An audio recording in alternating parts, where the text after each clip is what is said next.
Hotel किंवा धाब्यावर जेवायला गेल्यानंतर हमखास ऑर्डर केली जाणारी सर्वांची आवडती भाजी म्हणजे शेवभाजी. आज आपण घरी उपलब्ध असलेल्या मोजक्या साहित्यामध्ये ही शेवभाजी अगदी धाब्यावर मिळते ना, जशीच्या तशी तयार करणार आहोत. जरी आपण घरी बनवली असली तरी धाब्यावरच्या पेक्षा ही चवीला भन्नाट लागते. तुम्ही एकदा माझ्या पद्धतीने ही शेवभाजी घरी बनवून बघा. खरंच सांगते, धाब्यावरची चव तुम्ही नेहमीसाठी विसरून जाल. चला, शेवभाजी बनवण्यासाठी मी इथे घेतलेली आहे जाड शेव. कुठल्याही फरसाणच्या दुकानामध्ये तुम्हाला सहज मिळून जाईल. आता ही शेवभाजी जी मी बनवते आहे, ते 3 ते 4 लोकांसाठी. त्यासाठी मी 3 मध्यम आकाराचे कांदे, एक मोठा टोमॅटो घेतलेला आहे, मूठभर पालकची पानं घ्यायची आणि कांदा जो आहे ना, आपण जाडसर असा चिरून घेतलेला आहे, अशा पद्धतीने. आणि टोमॅटो जो आहे, त्याचे सुद्धा आपण जाड काप करून घेऊया. हा टोमॅटो आपण मिक्सरलाच फिरवून घेणार आहोत, त्यामुळे बारीक चिरण्याची गरज नाही. एक वाटी भरून मी सुकं खोबरं घेतलेलं आहे. अगदी थोडं तेल घालायचं आणि छान तांबूस रंगावर भाजायचं आहे. भाजत असताना गॅस मंद आचेवर ठेवायचा. इथे मी 3 हिरवी वेलची घातलेली आहे. सोबतच कलमीही घालायची. मोठी वेलची असेल तर घाला, नाही घातली तरीही चालेल. हिरवी वेलची आणि कलमी जरी घातली ना, तरी काम चालून जाईल. बघा, मी अगदी मंद आचेवर तांबूस होईपर्यंत आणि कुरकुरीत होईपर्यंत हे खोबरं भाजून घेतलेलं आहे. खोबरं भाजून घेतल्यानंतर एका प्लेटमध्ये काढून हलकसं गार करूया. पूर्णपणे गार करण्याची गरज नाही. चला, आता त्याच कढईमध्ये मी चिरलेला कांदा घातलेला आहे. यावेळी गॅस हाय फ्लेमवर ठेवायचा. अगदी थोडं तेल घालायचं आणि हाय फ्लेमवरच कांदा भाजायचा आहे. 2 हिरव्या मिरच्या, 7 ते 8 लसूणच्या पाकळ्या. मोठ्या असल्यामुळे मी 7 ते 8 घेतलेल्या आहे. तुम्ही जास्तही घेऊ शकता. अर्धा ते 1 इंच आलं आणि कोथिंबीर देठासहित घालायची. सर्व परतून झालेलं आहे. आता जी पालक घेतलेली होती ती सुद्धा घालायची. छान परतून घ्यायची.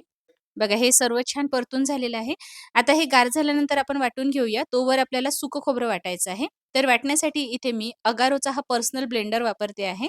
लाईट वेट आहे, ईझी टू यूज आहे आणि किचनमध्ये जागासुद्धा कमी घेतो. यासोबत आपल्याला वाटण्यासाठी हे ग्राइंडर जार दिला गेलेला आहे. 300 ml याची कॅपॅसिटी आहे आणि याची जी पाती आहे ना, हाय क्वालिटी स्टेनलेस स्टीलपासून बनवलेली आहे. 2 पात्याचं हे भांडं आहे आणि जी अप्पर बॉडी आहे, ही हाय क्वालिटी प्लास्टिकपासून बनवलेली आहे. टफ आहे, ड्युरेबल आहे. चला, हे जे सुकं खोबरं आपण भाजून घेतलेलं होतं ना, हे हलकं गरम असतानाच आपल्याला वाटायचं आहे. गंमत अशी आहे, अगारोच्या या पर्सनल ब्लेंडरला कुठलंही बटन दिलं गेलेलं नाही. मेन स्विच ऑन करायचा, जार मिक्सरवर ठेवायचा, हलका दाब देऊन फिरवायचा आणि परफेक्ट अशी फाईन पेस्ट इथे तयार होईल. आता हे जे सुकं खोबरं मी वाटलं ना, हे वाटत असताना मी पाण्याचा वापर अजिबात केला नाही. तरीसुद्धा बघू शकता तुम्ही, अगदी पातळ अशी पेस्ट तयार झालेली आहे. असं तेल सुटेपर्यंत वाटायचं, तेव्हाच आपली ग्रेव्हीला परफेक्ट कन्सिस्टन्सी आणि चव येईल. चला, आता या पर्सनल ब्लेंडरसोबत आपल्याला अजून एक भांडं मिळतं, ते म्हणजे ब्लेंडर जार. हे 4 पात्याचं भांडं आहे आणि याची कॅपॅसिटी 500 ml ची आहे. सर्वात आधी आपण यामध्ये टोमॅटो वाटून घेऊया. पाणी घालण्याची गरज नाही. टोमॅटोमध्ये भरपूर पाणी असतं. त्यासोबतच हे छान वाटून तयार होतं. जसं मी तुम्हाला सांगितलं, कुठलंही बटन ऑन करण्याची गरज नाही. मेन स्विच ऑन करायचा. भांडं या ब्लेंडरवर ठेवायचं, हलकासा दाब देऊन फिरवायचं. मिनिटामध्ये अगदी परफेक्ट अशी पेस्ट बनवून तयार होईल. बघा, टोमॅटोची पेस्ट इथे तयार झालेली आहे. पाणी न घालता मी तयार केलेली आहे. अगदी परफेक्ट तयार झालेली आहे. आता याच ब्लेंडर जारमध्ये मी टोमॅटोची पेस्ट काढून झाल्यानंतर कांद्याचं जे वाटण आहे ना, ते करून घेते आहे. हे वाटत असताना आपल्याला थोडं पाणी घालायचं आहे.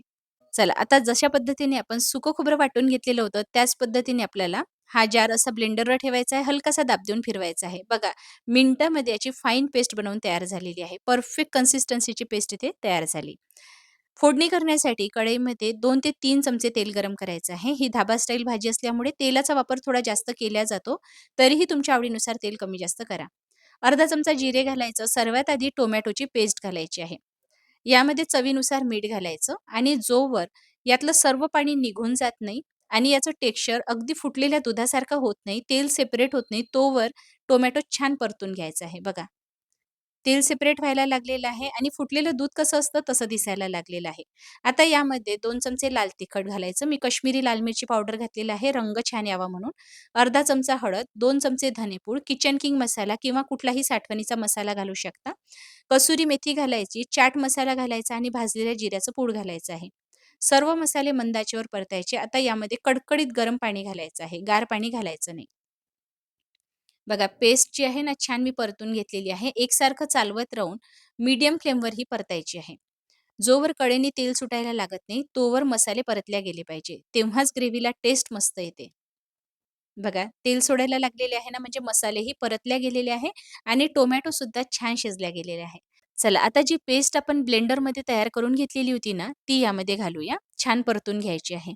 मसाले योग्य वेळी घातले, योग्य प्रमाणात घातले आणि व्यवस्थित परतल्या गेले ना, तर कुठल्याही भाजीला छानच चव येते. पण जर कच्चे राहिले ना, तर भाजीची चव बिघडते. आता ही पेस्ट छान मिसळून झाल्यानंतर गॅस मंद आचेवर ठेवून अगदी लो फ्लेमवर सर्व शिजवून घ्यायचं. आता मिक्सरच्या भांड्यामध्ये पाणी घालून मी हे पाणी यामध्ये घालते आहे. बघा आता इथे ग्रेव्हीला तेल सुटायला लागलेलं आहे ना, यामध्ये आपल्याला खोबऱ्याचं वाटण घालायचं आहे. खोबऱ्याचं वाटण मी सर्वात शेवटी यासाठी घातलेलं आहे, कारण खोबरं छान भाजलं गेलेलं होतं. तेलामध्ये जर जास्त वेळ परतलं ना, तर ग्रेव्हीची चव कडवट होऊ शकते. त्यामुळे सर्वात शेवटी घालायचं आणि तेलामध्ये कोरडं परतायचं नाही. असं पाणी घालून ग्रेव्ही पातळ करून नंतर परतायचं. झाकण ठेवायचं. परत बघू शकता तुम्ही ग्रेव्हीला छान कडेने तेल सुटलेलं आहे. शेवभाजी करत असताना याच गोष्टीकडे खूप लक्ष द्यावं लागतं, की व्यवस्थित मसाले परतल्या गेले पाहिजे, योग्य प्रमाणात घातल्यासुद्धा गेले पाहिजे. सर्वात शेवटी मी गरम मसाला घातलेला आहे आणि धाब्यावरची चव येण्यासाठी थोडा अजिनोमोटो घातलेला आहे. ऑप्शनल आहे, नाही घातला तरीही चालेल. आता सर्वात शेवटी घालायची चिरलेली कोथिंबीर. कसं असतं, धाब्यावरून जेवून आल्यानंतर ना, आपण बरेच वेळा विचार करतो, की तशी चव घरच्या भाजीला का येत नाही? तर त्याचं सिक्रेट असतं, भाजीमध्ये ना अजिनोमोटो घातलेला असतो, म्हणून ती चव आपल्याला वेगळी वाटते घरच्या भाजीपेक्षा. जर तुम्ही घरच्या भाजीमध्ये अजिनोमोटो घालाल ना, तर तशीच चव येईल.